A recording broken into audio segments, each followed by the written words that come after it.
Hi friends, দেখো সকাল সকাল চলে এলাম ভাত খাওয়ার জন্য রান্নাঘরে। সকাল সকাল বলতে 12টা বেজে গেছে। তো আজকে সকালবেলা স্নান টান করলাম, করে এই যে সবগুলো খাওয়া হয়ে গেছে। তো আমি স্নান টান করে খেতে এলাম। তো আজকে বেশি কিছু রান্না করিনি, যেহেতু দেখি আজকে চিকেন বানানো হয় কিনা। তার জন্য ডিম ছিল আমাদের বাড়িতে, ডিমের তেল। দেখো ডিমের ঝোলটা কত সুন্দর হয়েছে, দেখো দেখো ডিমের ঝোল। তো আজকে ডিমের ঝোল দিয়েই ভাত খাবো। তো ডিম যে কোনটা নিয়ে এটা নিয়ে আজকে ডিমের ঝোলটা একটু ঝাল ঝাল হয়ে গেছে, কি বলবো ফ্রেন্ডস। ঝাল ডিমের ঝোলই খাওয়া হবে। আর তারপরে লেবু লেবু আমি ডিমের ঝোলের ভিতরে আমি দিয়েছি। ডিমের কষানোর সময় লেবু দিয়ে রান্না করি। ডিমের ঝোলের কষানোর পর লেবুটা দিলে ডিমের ঝোলের ভাতটা খেতে খুব সুন্দর লাগে। তো ওই জন্য আমি আজকে লেবু রাইস করেছি,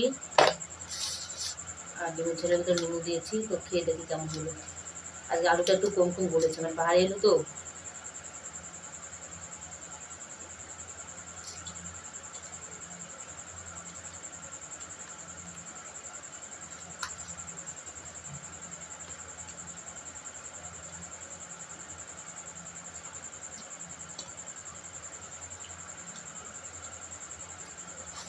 ভালো লাগছে।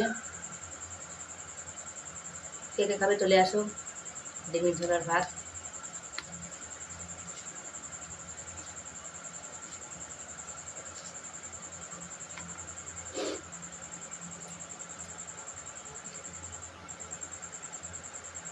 আজকে আমরা এক জায়গায় যাবো,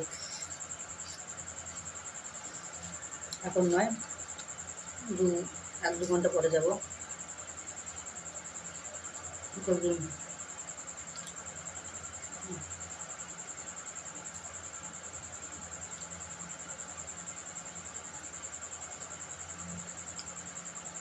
ডিমটা আলুটা গলেনি, বুঝে গেছি কেন।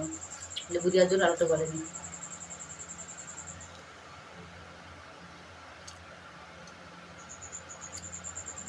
কারণ লেবু টক আলুর ভিতরে ঢুকে গেছে, আর আলুটা কম দরকার হয়ে গেছে।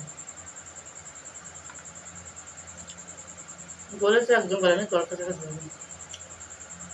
এটা আবার গলে গেছে।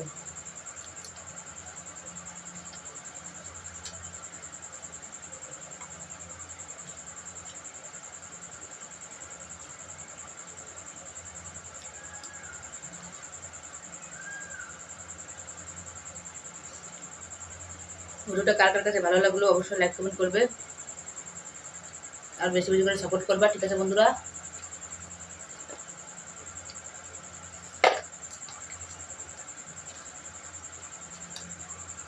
তোমার সাপোর্ট আমার খুব দরকার।